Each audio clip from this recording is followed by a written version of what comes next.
la difficulté insupportable à avoir de l'argent dans beaucoup de jeux. Je vais prendre par exemple Beholder, un jeu qui se passe dans un gouvernement dictatorial, et en fait on doit surveiller nos locataires, les espionner, pour nous assurer qu'ils obéissent bien à la loi, parce qu'on travaille pour le gouvernement, et on est censé les dénoncer dans le cas contraire. Et si tu veux avoir les happy endings sur chaque membre de ta famille, il va falloir mettre de l'argent. Et c'est quasiment impossible, genre je comprends pas. Même en dénonçant à fond tes locataires, même en faisant du chantage, puis quand même les dénoncer pour gagner encore plus d'argent, c'est très difficile.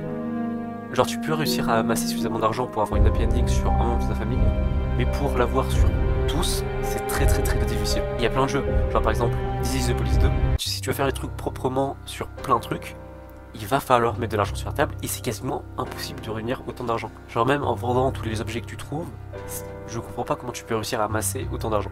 Et en fait, ce problème-là, en fait, ça vient juste du fait qu'il y a un timing. En Beholder, sur les quêtes membres de ta famille, il y a un temps limité. Sur This is the Police 2, c'est un jeu avec un timing. Et en fait, il y a plein de jeux où en fait c'est difficile d'avoir de l'argent, mais pour autant, genre par exemple The Witcher, t'as des trucs qui sont chers, mais pourtant voilà, t'as un temps limité, donc tu peux faire plein de quêtes pour réussir à avoir suffisamment d'argent. Dans Fallout 2, t'as des trucs qui coûtent vraiment très cher, mais bon, t'as plein de quêtes, tu peux faire des films, entre guillemets, genre t'as plein d'options pour gagner de l'argent. Et en fait, quand tu fais le mélange des deux, difficulté à avoir de l'argent plus timing, ça rend vraiment beaucoup de jeux très insupportables.